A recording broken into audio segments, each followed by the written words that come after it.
गौरा ने और कुछ न सुना। वह धम्म से नदी में कूद पड़ी। बिना अपने जीवन का अंत किए वह स्वामी की विपत्ति का अंत न कर सकती थी। धमाके की आवाज सुनते ही मंगरू भी नदी में कूदा। वह अच्छा तैराक था, मगर कई बार गोते मारने पर भी गौरा का कहीं पता न चला। प्रस्तुत पंक्तियां मुंशी प्रेमचंद की कहानी शुद्रा से ली गई है। नमस्कार। आइए आज हम लोग मुंशी प्रेमचंद की एक मशहूर कहानी शुद्रा सुनते हैं।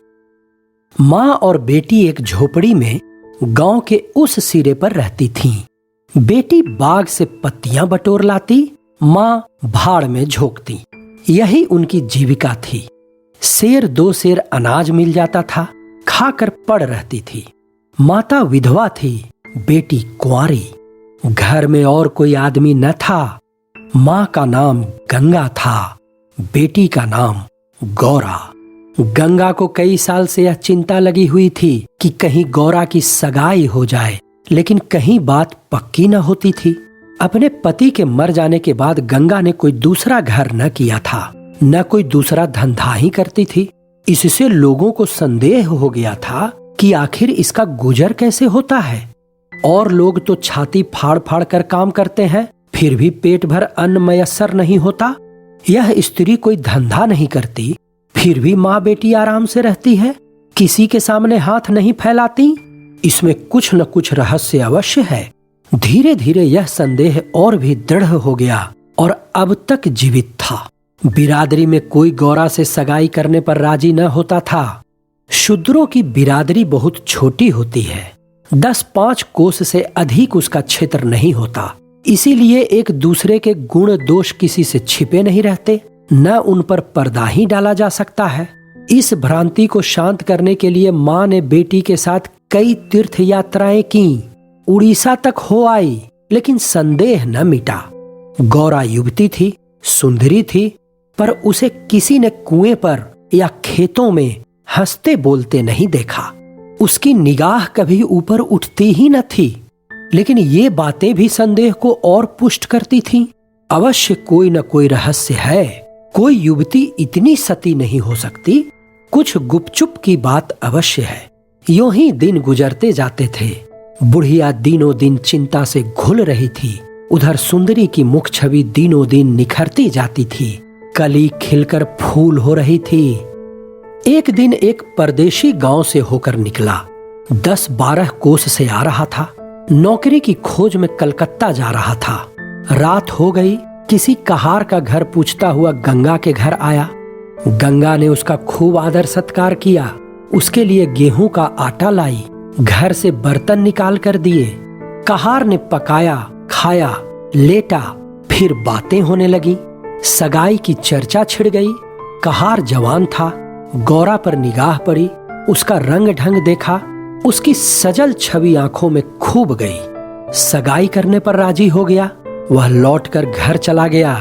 2-4 गहने अपनी बहन के यहाँ से लाया। गांव के बजाज ने कपड़े उधार दे दिए। 2-4 भाई बंदों के साथ सगाई करने आ पहुंचा। सगाई हो गई और फिर यहीं रहने लगा। गंगा बेटी और दामाद को आंखों से दूर न कर सकती थी, परंतु 10 ही 5 दिनों में मंगरू के कानों में इधर उधर की बातें पड़ने लगी। सिर्फ बिरादरी ही के नहीं, अन्य जाति वाले भी उसके कान भरने लगे।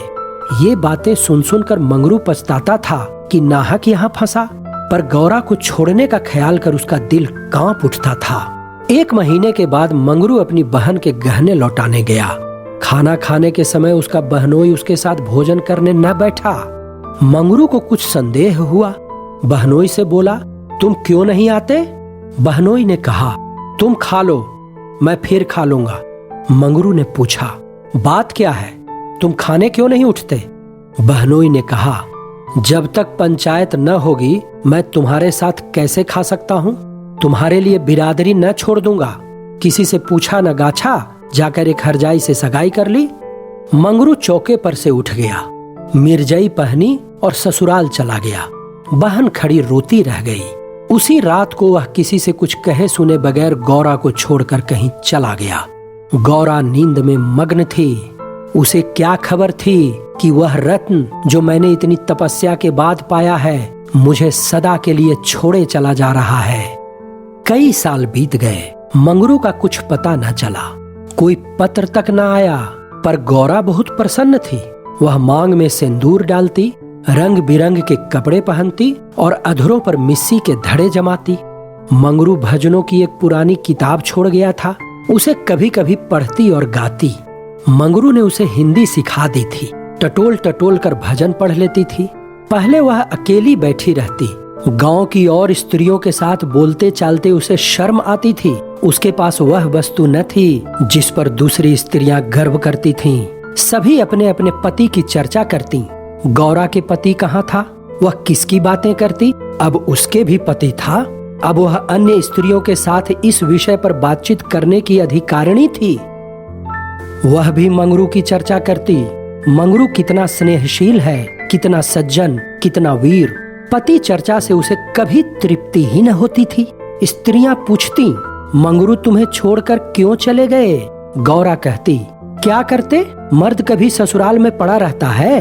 देश परदेश में निकलकर 4 पैसे कमाना ही तो मर्दों का काम है, नहीं तो मान मर्जाद का निर्वाह कैसे हो? जब कोई पूछता चिट्ठी पत्री क्यों नहीं भेजते, तो हंसकर कहती, अपना पता ठिकाना बताने में डरते हैं, जानते हैं ना गौरा आकर सिर पर सवार हो जाएगी। सच कहती हूँ, उनका पता ठिकाना मालूम हो जाए तो यहाँ मुझसे एक दिन भी न रहा जाए। वह बहुत अच्छा करते हैं कि मेरे पास चिट्ठी पत्री नहीं भेजते। बेचारे परदेश में कहाँ घर गृहस्थी संभालते फिरेंगे। एक दिन किसी सहेली ने कहा, हम न मानेंगे, तुझसे जरूर मंगरू से झगड़ा हो गया है, नहीं तो बिना कुछ कहे सुने क्यों चले जाते? गौरा ने हंसकर कहा, बहन, अपने देवता से भी कोई झगड़ा करता है? वह मेरे मालिक हैं, भला मैं उनसे झगड़ा करूंगी? जिस दिन झगड़े की नौबत आएगी कहीं डूब मरूंगी। मुझसे कह के न जा पाते, मैं उनके पैरों से लिपट न जाती। एक दिन कलकत्ते से एक आदमी आकर गंगा के घर ठहरा। पास ही के किसी गांव में अपना घर बताया। कलकत्ते में वह मंगरू के पड़ोस में ही रहता था। मंगरू ने उससे गौरा को अपने साथ लाने को कहा था। 2 साड़ियां और राह खर्च के लिए रुपये भी भेजे थे। गौरा फूली न समाई, बूढ़े ब्राह्मण के साथ चलने को तैयार हो गई। चलते वक्त वह गांव की सब औरतों से गले मिली। गंगा उसे स्टेशन तक पहुंचाने गई। सब कहते थे, बेचारी लड़की के भाग जग गए, नहीं तो यहाँ कूढ़ कूढ़ कर मर जाती। रास्ते भर गौरा सोचती थी, न जाने वह कैसे हो गए होंगे। अब तो मूछें अच्छी तरह निकल आई होंगी। परदेश में आदमी सुख से रहता है, देह भर आई होगी, बाबू साहब हो गए होंगे। मैं पहले 2-3 दिन उनसे बोलूंगी ही नहीं। फिर पूछूंगी, तुम मुझे छोड़कर क्यों चले गए? अगर किसी ने मेरे बारे में कुछ बुरा भला कहा ही था तो तुमने उसका विश्वास क्यों कर लिया? तुम अपनी आंखों से न देखकर दूसरों के कहने पर क्यों गए? मैं भली हूं या बुरी हूं तो तुम्हारी। तुमने मुझे इतने दिनों रुलाया क्यों? तुम्हारे बारे में अगर इसी तरह कोई मुझसे कहता तो क्या मैं तुमको छोड़ देती? जब तुमने मेरी बांह पकड़ ली तो तुम मेरे हो गए। फिर तुम में लाख ऐब हो मेरी बला से, चाहे तुम तुर्क ही क्यों न हो जाओ, मैं तुम्हें छोड़ नहीं सकती। तुम क्यों मुझे छोड़कर भागे? क्या समझते थे भागना सहज है? आखिर झक मारकर बुलाया कि नहीं? कैसे न बुलाते? मैंने तो तुम्हारे ऊपर दया की कि चली आई, नहीं तो कह देती कि मैं ऐसे निर्दयी के पास नहीं जाती तो तुम आप दौड़े आते। तप करने से देवता भी मिल जाते हैं, आकर सामने खड़े हो जाते हैं। तुम कैसे न आते? वह बार बार उद्विग्न होकर बूढ़े ब्राह्मण से पूछती, अब कितनी दूर है? धरती के छोर पर रहते हैं क्या? और भी कितनी ही बातें वह पूछना चाहती थी, लेकिन संकोचवश न पूछ सकती थी। मन ही मन अनुमान करके अपने को संतुष्ट कर लेती थी। उनका मकान बड़ा सा होगा, शहर में लोग पक्के घरों में रहते हैं। जब उनका साहब इतना मानता है तो नौकर भी होगा। मैं नौकर को भगा दूंगी। मैं दिन भर पड़े पड़े क्या किया करूंगी? बीच बीच में उसे घर की याद भी आ जाती थी। बेचारी अम्मा रोती होंगी। अब उन्हें घर का सारा काम आप ही करना पड़ेगा। न जाने बकरियों को चराने ले जाती हैं या नहीं। बेचारी दिन भर में करती होंगी। मैं अपनी बकरियों के लिए महीने महीने रुपये भेजूंगी। जब कलकत्ते से लौटूंगी तब सबके लिए साड़ियां लाऊंगी। तब मैं इस तरह थोड़े लौटूंगी। मेरे साथ बहुत सा असबाब होगा, सबके लिए कोई न कोई सौगात लाऊंगी, तब तक तो बहुत सी बकरियां हो जाएंगी। यही सुख स्वप्न देखते देखते गौरा ने सारा रास्ता काट दिया। पगली क्या जानती थी कि मेरे मन कुछ और है, कर्ता के मन कुछ और। क्या जानती थी कि बूढ़े ब्राह्मणों के भेष में भी पिशाच होते हैं। मन की मिठाई खाने में मगन थी। तीसरे दिन गाड़ी कलकत्ते पहुंची। गौरा की छाती धड़ धड़ करने लगी। वह यहीं कहीं खड़े होंगे, अब आते ही होंगे, यह सोचकर उसने घूंघट निकाल लिया और संभल कर बैठी। मगर मंगरू वहां न दिखाई दिया। बूढ़ा ब्राह्मण बोला, मंगरू तो यहाँ नहीं दिखाई देता, मैं चारों ओर छान आया, शायद किसी काम में लग गया होगा, आने की छुट्टी न मिली होगी। मालूम भी तो न था कि हम लोग किस गाड़ी से आ रहे हैं, उनकी राह क्यों देखें, चलो डेरे पर चले। दोनों गाड़ी पर बैठकर चले। गौरा कभी तांगे पर सवार न हुई थी। उसे गर्व हो रहा था कि कितने ही बाबू लोग पैदल जा रहे हैं, मैं तांगे पर बैठी हूँ। एक क्षण में गाड़ी मंगरू के डेरे पर पहुंच गई। एक विशाल भवन था, अहाता साफ सुथरा, साइबान में फूलों के गमले रखे हुए थे। ऊपर चढ़ने लगी विस्मय, आनंद और आशा से। उसे अपनी सुधि ही न थी। सीढ़ियों पर चढ़ते चढ़ते पैर दुखने लगे। यह सारा महल उनका है, किराया बहुत देना पड़ता होगा। रुपये को तो वह कुछ समझते ही नहीं। उसका हृदय धड़क रहा था कि कहीं मंगरू ऊपर से उतरते आ न रहे हों। सीढ़ी पर भेंट हो गई तो मैं क्या करूंगी। भगवान करे वह पड़े सोते हों, तब मैं जगाऊं और वह मुझे देखते ही हड़बड़ा कर उठ बैठे। आखिर सीढ़ियों का अंत हुआ। ऊपर एक कमरे में गौरा को ले जाकर ब्राह्मण देवता ने बिठा दिया। यही मंगरू का डेरा था। मगर मंगरू यहाँ भी नदारत। कोठरी में केवल एक खाट पड़ी हुई थी। एक किनारे 2-4 बर्तन रखे हुए थे। यही उनकी कोठरी है तो मकान किसी दूसरे का है। उन्होंने यह कोठरी किराए पर ली होगी। देखती हूँ चूल्हा ठंडा पड़ा हुआ है। मालूम होता है रात को बाजार में पूरियां खाकर सो रहे होंगे। यही उनके सोने की खाट है। एक किनारे घड़ा रखा हुआ था। गौरा का मारे प्यास के तालू सूख रहा था। घड़े से पानी उड़ेल कर पिया। एक किनारे एक झाड़ू रखा था। गौरा रास्ते की थकी थी, पर प्रेमोल्लास में थकन कहाँ। उसने कोठरी में झाड़ू लगाया, बर्तनों को धो धो कर एक जगह रखा। कोठरी की एक एक वस्तु, यहाँ तक कि उसकी फर्श और दीवारों में उसे आत्मीयता की झलक दिखाई देती थी। उसे अपने घर में भी, जहाँ उसने अपने जीवन के 25 वर्ष काटे थे, उसे अधिकार का ऐसा गौरव युक्त आनंद न प्राप्त हुआ था। मगर उस कोठरी में बैठे बैठे उसे संध्या हो गई और मंगरू का कहीं पता नहीं। अब छुट्टी मिली होगी। सांझ को सब जगह छुट्टी होती है। अब वह आ रहे होंगे। मगर बूढ़े बाबा ने उनसे कह तो दिया ही होगा। क्या वह अपने साहब से थोड़ी देर की छुट्टी न ले सकते थे? कोई बात होगी तभी तो नहीं आए। अंधेरा हो गया। कोठरी में दीपक न था। गौरा द्वार पर खड़ी पति की बाट देख रही थी। जीने पर बहुत से आदमियों के चढ़ने उतरने की आहट मिलती थी। बार बार गौरा को मालूम होता था कि वह आ रहे हैं, पर इधर कोई न आता था। 9 बजे बूढ़े बाबा आए। गौरा ने समझा मंगरू है। झपट कर कोठरी के बाहर निकल आई। देखा तो ब्राह्मण। बोली, वह कहाँ रह गए? बूढ़ा ब्राह्मण, उनकी तो यहाँ से बदली हो गई। दफ्तर में गया था तो मालूम हुआ कि वह कल अपने साहब के साथ यहाँ से कोई 8 दिन की राह पर चले गए। उन्होंने साहब से बहुत हाथ पैर जोड़े कि मुझे 10 दिन की मोहलत दे दीजिए, लेकिन साहब ने एक न मानी। मंगरू यहाँ लोगों से कह गए हैं कि घर के लोग आए तो मेरे पास भेज देना। अपना पता दे गए हैं। कल मैं तुम्हें यहाँ से जहाज पर बैठा दूंगा। उस जहाज पर हमारे देश के और भी बहुत से आदमी होंगे, इसीलिए मार्ग में कोई कष्ट न होगा। गौरा ने पूछा, कै दिन में जहाज पहुंचेगा? बूढ़ा बोला, 8-10 दिन से कम न लगेंगे। मगर घबराने की कोई बात नहीं, तुम्हें किसी बात की तकलीफ न होगी। अब तक गौरा को अपने गांव लौटने की आशा थी। कभी न कभी वह अपने पति को यहाँ अवश्य खींच ले जाएगी।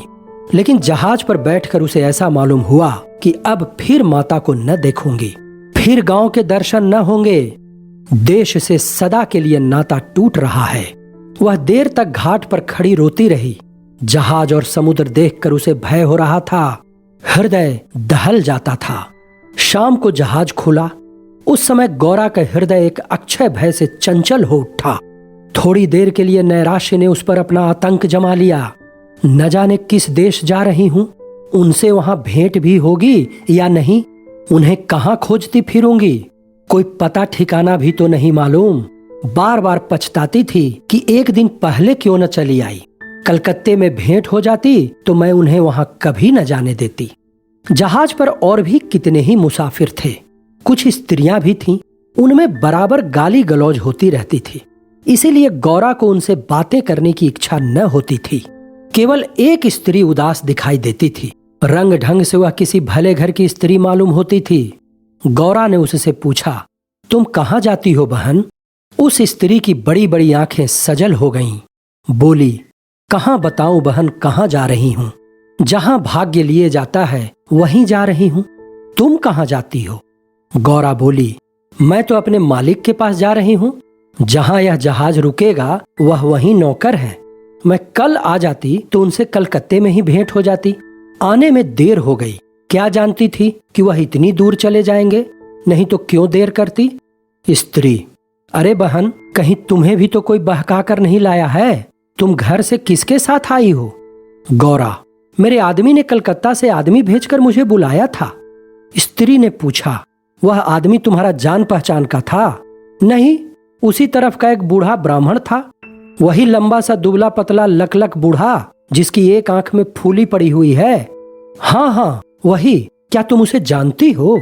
स्त्री ने कहा, उसी दुष्ट ने तो मेरा भी सर्वनाश किया।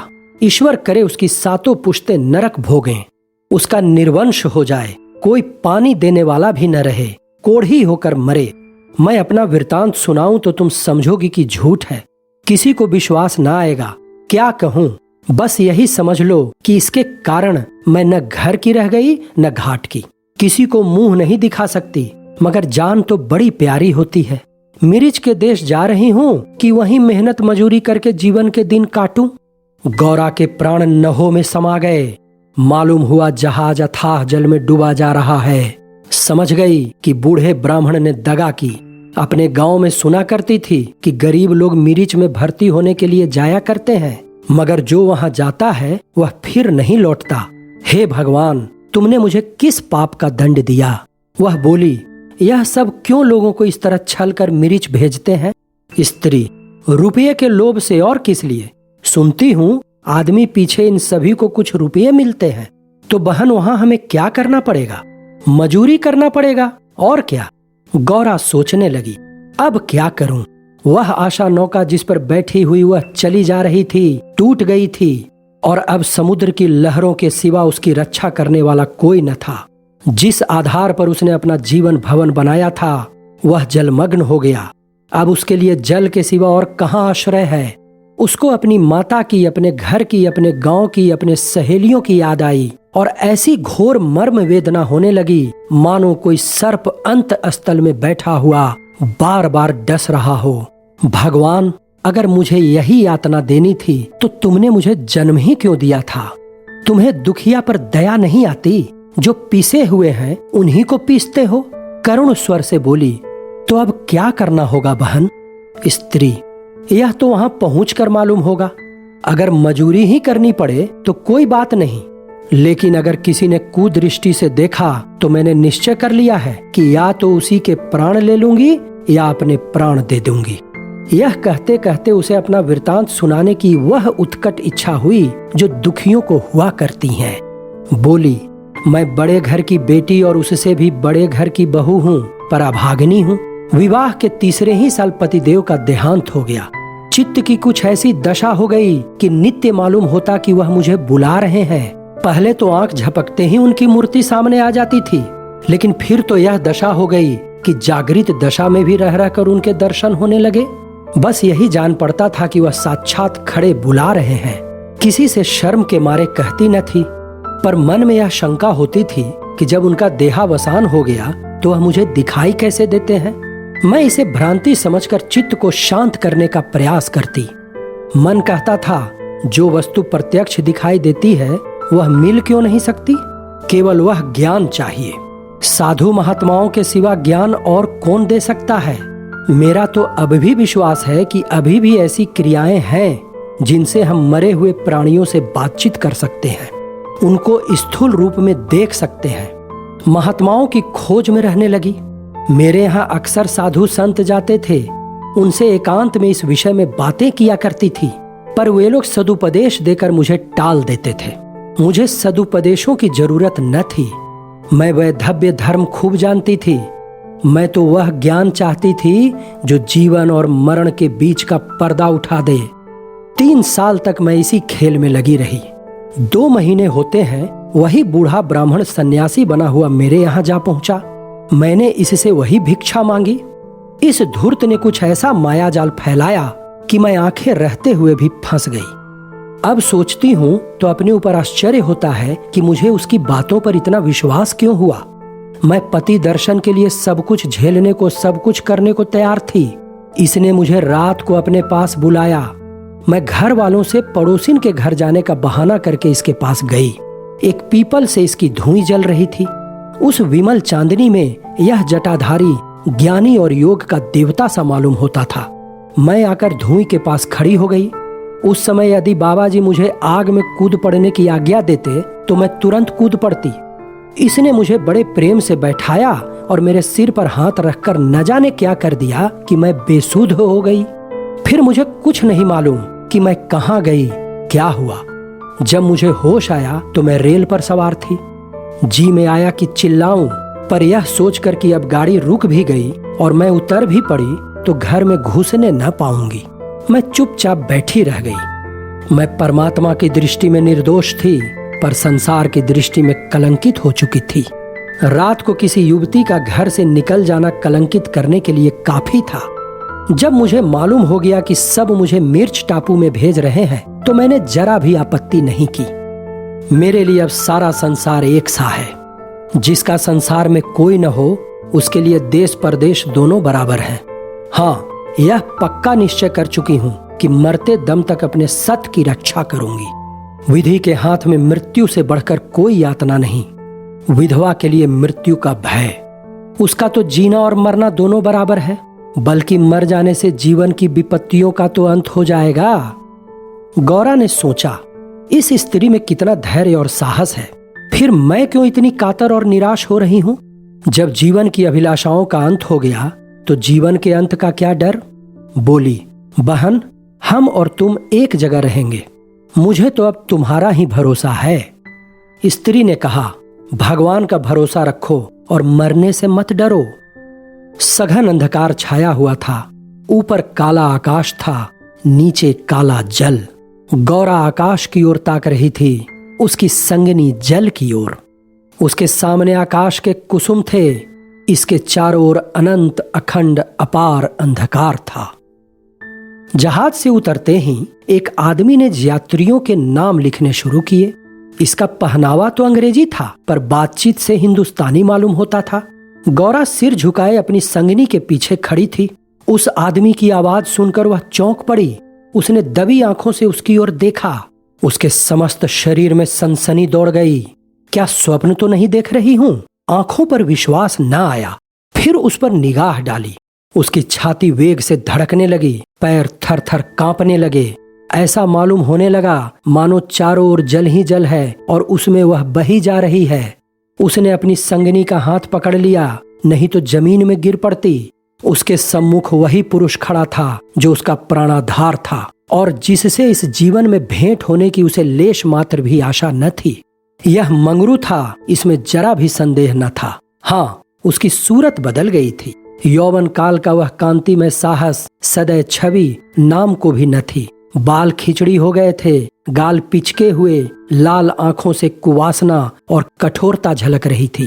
पर था वह मंगरू। गौरा के जी में प्रबल इच्छा हुई कि स्वामी के पैरों से लिपट जाऊं। चिल्लाने का जी चाहा, पर संकोच ने मन को रोका। बूढ़े ब्राह्मण ने बहुत ठीक कहा था।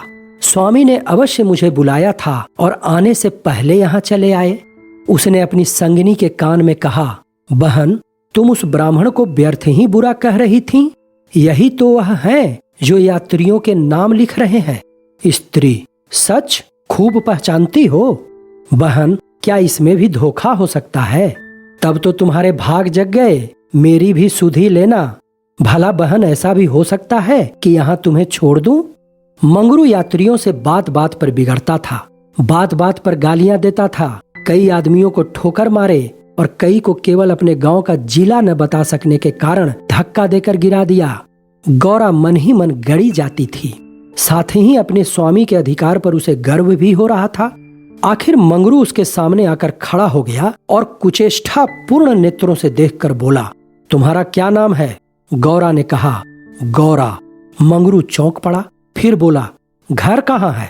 मदनपुर, जिला बनारस। यह कहते कहते उसे हंसी आ गई। मंगरू ने अब की उसकी ओर ध्यान से देखा, तब लपक कर उसका हाथ पकड़ लिया और बोला, गौरा तुम यहाँ कहाँ? मुझे पहचानती हो? गौरा रो रही थी, मुंह से बात न निकली। मंगरू फिर बोला, तुम यहाँ कैसे आई? गौरा खड़ी हो गई, आंसू पोंछ डाले और मंगरू की ओर देखकर बोली, तुम्ही ने तो बुला भेजा था।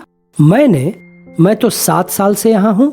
तुमने उस बूढ़े ब्राह्मण से मुझे लाने को नहीं कहा था? कह तो रहा हूँ मैं 7 साल से यहाँ हूँ और मरने पर ही यहाँ से जाऊंगा। भला तुम्हें क्यों बुलाता? गौरा को मंगरू से इस निष्ठुरता की आशा न थी। उसने सोचा, अगर यह सत्य भी हो कि इन्होंने मुझे नहीं बुलाया तो भी इन्हें मेरा यूं अपमान न करना चाहिए था। क्या वह समझते हैं कि मैं इनकी रोटियों पर आई हूँ? यह तो इतने ओछे स्वभाव के न थे। शायद दर्जा पाकर इन्हें मद हो गया है। नारी सुलभ अभिमान से गर्दन उठाकर उसने कहा, तुम्हारी इच्छा हो तो अब से लौट जाऊं। तुम्हारे ऊपर भार बनना नहीं चाहती। मंगरू कुछ लज्जित होकर बोला, अब तुम यहाँ से लौट नहीं सकती गौरा। यहाँ आकर बिरला ही कोई लौटता है। यह कहकर वह कुछ देर चिंता में मग्न खड़ा रहा, मानो संकट में पड़ा हुआ हो कि क्या करना चाहिए। उसकी कठोर मुखाकृति पर दीनता का रंग झलक पड़ा। तब कातर स्वर से बोला, जब आ ही गई हो तो रहो, जैसी कुछ पड़ेगी देखी जाएगी। गौरा, जहाज फिर कब लौटेगा? मंगरू, तुम यहाँ से 5 बरस के पहले नहीं जा सकती। क्यों, क्या कुछ जबरदस्ती है? हाँ, यहाँ का यही हुक्म है। तो फिर मैं अलग मजूरी करके अपना पेट पालूंगी। मंगरू ने सजल नेत्र होकर कहा, जब तक मैं जीता हूँ तुम मुझसे अलग नहीं रह सकती। तुम्हारे ऊपर भार बनकर न रहूंगी। मैं तुम्हें भार नहीं समझता गौरा, लेकिन यह जगह तुम जैसी देवियों के रहने लायक नहीं है। नहीं तो अब तक मैंने तुम्हें कब का बुला लिया होता। वही बूढ़ा आदमी जिसने तुम्हें बहकाया मुझे घर से आते समय पटना में मिल गया और झांसे देकर मुझे यहाँ भर्ती कर दिया। तब से यहीं पड़ा हुआ हूँ। चलो मेरे घर में रहो, वहाँ बातें होंगी। यह दूसरी औरत कौन है? यह मेरी सखी है। इन्हें भी बूढ़ा बहका लाया है। यह तो किसी कोठी में जाएंगी। इन सब आदमियों की बांट होगी। जिसके हिस्से में जितने आदमी आएंगे उतने हर एक कोठी में भेजे जाएंगे। पर यह तो मेरे साथ रहना चाहती हैं। अच्छी बात है, इन्हें भी लेती चलो। यात्रियों के नाम तो लिखे ही जा चुके थे। मंगरू ने उन्हें एक चपरासी को सौंपकर दोनों औरतों के साथ घर की राह ली। दोनों ओर सघन वृक्षों की कतारें थी। जहां तक निगाह जाती थी ऊख ही ऊख दिखाई देती थी। समुद्र की ओर से शीतल निर्मल वायु के झोंके आ रहे थे। अत्यंत सुरम्य दृश्य था, पर मंगरू की निगाह उस ओर न थी। वह भूमि की ओर ताकता, सिर झुकाए संदिग्ध चाल से चला जा रहा था, मानो मन ही मन कोई समस्या हल कर रहा था। थोड़ी ही दूर गए थे कि सामने से 2 आदमी आते हुए दिखाई दिए। समीप आकर दोनों रुक गए और एक ने हंसकर कहा, मंगरू, इनमें से एक हमारी है। दूसरा बोला, और दूसरी मेरी। मंगरू का चेहरा तमतमा उठा। भीषण क्रोध से कांपता हुआ बोला, यह दोनों मेरे घर की औरतें हैं, समझ गए? इन दोनों ने जोर से कहकहा मारा और एक ने गौरा के समीप आकर उसका हाथ पकड़ने की चेष्टा करके कहा, यह मेरी है, चाहे तुम्हारे घर की हो चाहे बाहर की। बच्चा हमें चकमा देते हो। मंगरू, कासिम, इन्हें मत छेड़ो, नहीं तो अच्छा न होगा। मैंने कह दिया, मेरे घर की औरतें हैं। मंगरू की आंखों से अग्नि की ज्वाला से निकल रही थी। वह दोनों उसके मुख का भाव देखकर कुछ सहम गए और समझ लेने की धमकी देकर आगे बढ़े। किंतु मंगरू के अधिकार क्षेत्र से बाहर पहुंचते ही एक ने पीछे से ललकार कर कहा, देखें कहाँ ले जाते हो। मंगरू ने उधर ध्यान नहीं दिया, जरा कदम बढ़ाकर चलने लगा, जैसे संध्या के एकांत में हम कब्रिस्तान के पास से गुजरते हैं। हमें पग पग पर यह शंका होती है कि कोई शब्द कान में न पड़ जाए, कोई सामने आकर खड़ा न हो जाए कोई जमीन के नीचे से कफन ओढ़े उठ न खड़ा हो। गौरा ने कहा, ये दोनों बड़े शोहदे थे, और मैं किस लिए कह रहा था कि यह जगह तुम जैसी स्त्रियों के रहने लायक नहीं है। सहसा दाहिनी तरफ से एक अंग्रेज घोड़ा दौड़ता हुआ आ पहुंचा और मंगरू से बोला, वेल जमादार, ये दोनों औरतें हमारी कोठी में रहेगा। हमारी कोठी में कोई औरत नहीं है। मंगरू ने दोनों औरतों को अपने पीछे कर लिया और सामने खड़ा होकर बोला, साहब, ये दोनों हमारे घर की औरतें हैं। साहब, ओहो, तुम झूठा आदमी, हमारे कोठी में कोई औरत नहीं और तुम दो ले जाएगा? ऐसा नहीं हो सकता, इसको हमारे कोठी पर पहुंचा दो। मंगरू ने सिर से पैर तक कांपते हुए कहा, ऐसा नहीं हो सकता। मगर साहब आगे बढ़ गया था, उसके कान में बात न पहुंची। उसने हुक्म दे दिया था और उसकी तामील करना जमादार का काम था। शेष मार्ग निर्विघ्न समाप्त हुआ। आगे मजूरों के रहने के मिट्टी के घर थे। द्वारों पर स्त्री पुरुष जहां तहां बैठे हुए थे। सभी इन दोनों स्त्रियों की ओर घूरते थे और आपस में इशारे करते हंसते थे। गौरा ने देखा, उनमें छोटे बड़े का लिहाज नहीं है, न किसी के आंखों में शर्म है। एक भदैसल औरत ने हाथ पर चिलम पीते हुए अपनी पड़ोसिन से कहा, 4 दिन की चांदनी फिर अंधेरा पाख। दूसरी अपनी चोटी गूंथती हुई बोली, कलोर है ना। मंगरू दिन भर द्वार पर बैठा रहा, मानो कोई किसान अपने मटर के खेत की रखवाली कर रहा हो। कोठरी में दोनों स्त्रियां बैठी अपने नसीबों को रो रही थीं। इतनी देर में दोनों को यहाँ की दशा का परिचय कराया गया था। दोनों भूखी प्यासी बैठी थी। यहाँ का रंग देखकर भूख प्यास सब भाग गई थी। रात के 10 बजे होंगे कि एक सिपाही ने आकर मंगरू से कहा, चलो, तुम्हें जंट साहब बुला रहे हैं। मंगरू ने बैठे बैठे कहा, देखो नबी, तुम भी हमारे देश के आदमी हो, कोई मौका पड़े तो हमारी मदद करोगे ना? जाकर साहब से कह दो मंगरू कहीं गया है, बहुत होगा जुर्माना कर देंगे। न भैया, गुस्से में भरा बैठा है, पिए हुए है, कहीं मार चले तो बस। चमड़ा इतना मजबूत नहीं है भैया, तुम चलो। अच्छा तो जाकर कह दो नहीं आता। मुझे क्या, जाकर कह दूंगा, पर तुम्हारी खैरियत नहीं है। मंगरू ने जरा देर सोचकर लकड़ी उठाई और नबी के साथ साहब के बंगले पर चला। यह वही साहब थे जिनसे आज मंगरू से भेंट हुई थी। मंगरू जानता था कि साहब से बिगाड़ करके यहाँ एक क्षण भी निर्वाह नहीं हो सकता। जाकर साहब के सामने खड़ा हो गया।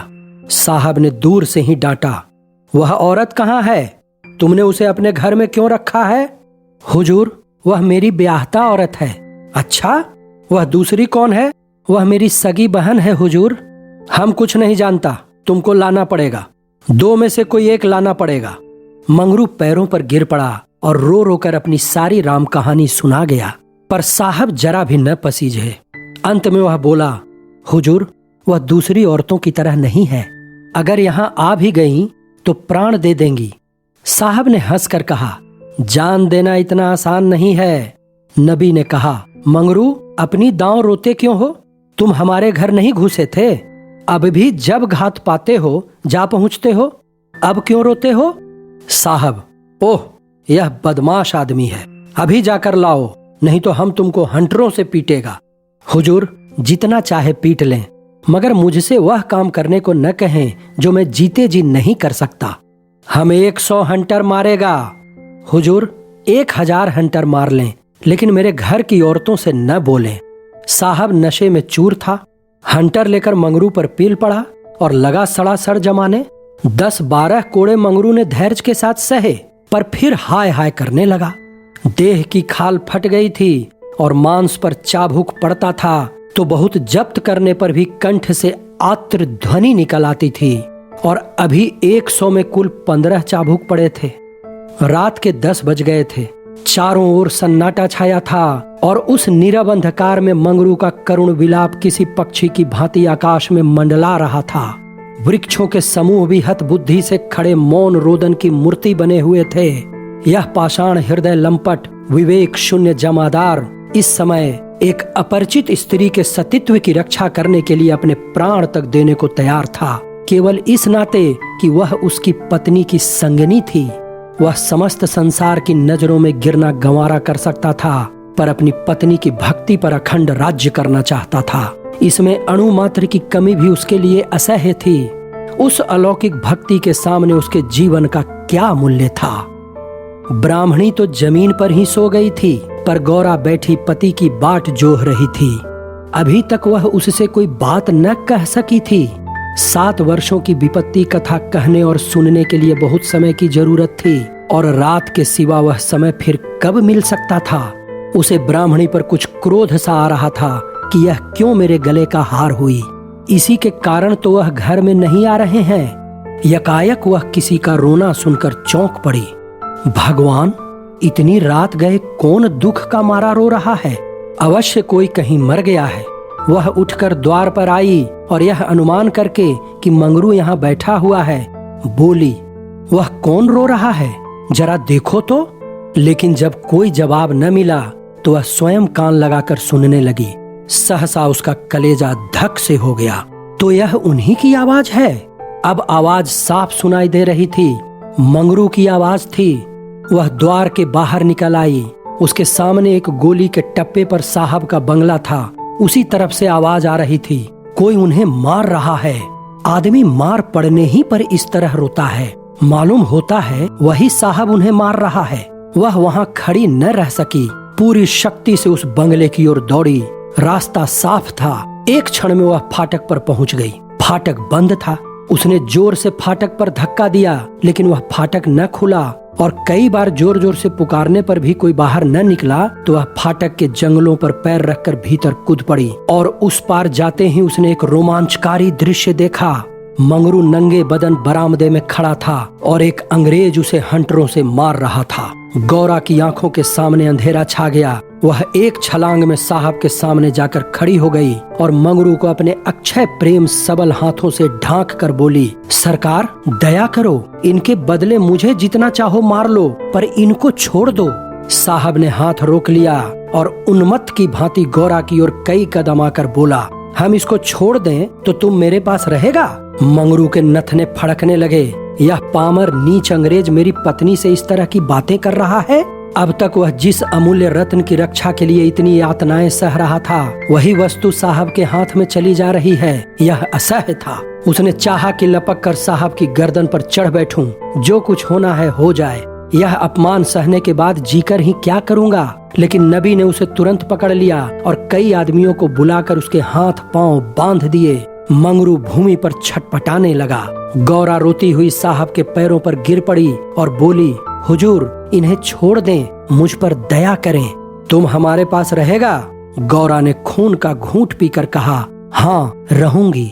बाहर मंगरू बरामदे में पड़ा कराह रहा था। उसकी देह में सूजन थी और घावों में जलन। सारे अंग जकड़ गए थे। हिलने की भी शक्ति न थी। हवा घावों में शर के समान चुभती थी, लेकिन यह व्यथा वह सह सकता था। असह्य यह था कि साहब गौरा के साथ इसी घर में विहार कर रहा है और वह कुछ नहीं कर सकता। उसे अपनी पीड़ा भूल सी गई थी। कान लगाए सुन रहा था कि उनकी बातों की भनक कान में पड़ जाए तो देखूं क्या बातें हो रही हैं। गौरा अवश्य चिल्लाकर भागेगी और साहब उसके पीछे दौड़ेगा। अगर मुझसे उठा जाता तो उस वक्त बच्चा को खोद कर गाड़ ही देता। लेकिन बड़ी देर हो गई। न तो गौरा चिल्लाई, न बंगले से निकलकर भागी। वह उस सजे सजाए कमरे में साहब के साथ बैठी सोच रही थी, क्या इसमें तनिक भी दया नहीं है? मंगरू का पीड़ा क्रंदन सुन सुन कर उसके हृदय के टुकड़े हुए जाते थे। क्या इसके अपने भाई बंद माँ बहन नहीं है? माता यहाँ होती तो उसे इतना अत्याचार न करने देती। मेरी अम्मा लड़कों पर कितना बिगड़ती थी जब वह किसी को पेड़ पर ढेले चलाते देखती थी। पेड़ में भी प्राण होते हैं। क्या इसकी माता इसे एक आदमी के प्राण लेते देखकर भी इसे मना न करती?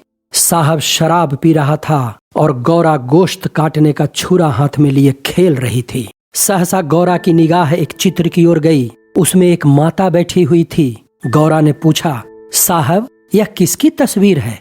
साहब ने शराब का गिलास मेज पर रखकर कहा, वह हमारे खुदा की माँ मरियम है। बड़ी अच्छी तस्वीर है। क्यों साहब, तुम्हारी माँ जीती है ना? वह मर गया। जब हम यहाँ आया तो वह बीमार हो गया।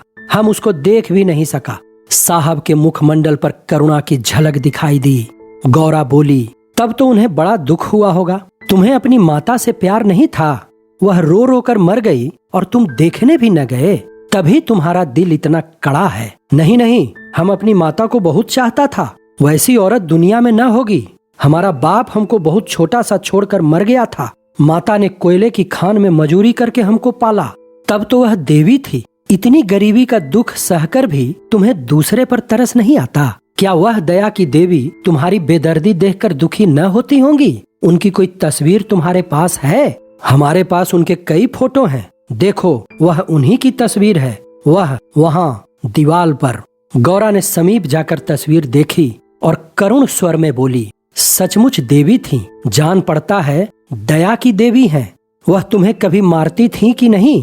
मैं तो जानती हूँ वह कभी किसी पर न बिगड़ती रही होंगी। बिल्कुल दया की मूर्ति हैं। मम्मा हमको कभी नहीं मारता था। वह बहुत गरीब था, पर अपने कमाई में कुछ न कुछ जरूर खैरात करता था। किसी बेबाप के बालक को देखकर उसकी आंखों में आंसू भर आता था। वह बहुत ही दयावान था। गौरी ने तिरस्कार के स्वर में कहा, और उसी देवी के पुत्र होकर तुम इतने निर्दयी हो? क्या वह होती तो तुम्हें किसी को इस तरह हत्यारों की भांति मारने देती? वह स्वर्ग में रो रही होंगी। स्वर्ग नरक तो तुम्हारे यहाँ भी होगा। ऐसी देवी के पुत्र कैसे हो गए तुम? गौरा को ये बातें कहते हुए जरा भी भय न होता था। उसने अपने मन में एक दृढ़ संकल्प कर लिया था और अब उसे किसी प्रकार का भय न था। जान से हाथ धो लेने का निश्चय कर लेने के बाद भय की छाया भी नहीं रह जाती। किंतु वह हृदय शून्य अंग्रेज इन तिरस्कारों पर आग हो जाने के बदले और भी नम्र होता जाता था। गौरा मानवी भावों से कितनी ही अनभिज्ञ हो, पर इतना जानती थी कि अपनी जननी के लिए प्रत्येक हृदय में, चाहे वह साधु का हो या कसाई का, आदर और प्रेम का एक कोना सुरक्षित रहता है। ऐसा भी कोई अभागा प्राणी है जिसे मातृ स्नेह की स्मृति थोड़ी देर के लिए रुला न देती हो, उसके हृदय के कोमल भाव को जगा न देती हो? साहब की आंखें डबडबा गई थीं। सिर झुकाए बैठा रहा। गौरा ने फिर उसी ध्वनि में कहा, तुमने उनकी सारी तपस्या धूल में मिला दी। जिस देवी ने मरमर कर तुम्हारा पालन किया, उसी को मरने के पीछे तुम इतना कष्ट दे रहे हो। क्या इसीलिए माता अपने पुत्र को अपना रक्त पिला पिला कर पालती है?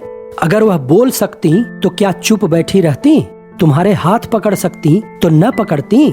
मैं तो समझती हूँ वह जीती होती तो इस वक्त विष खाकर मर जाती।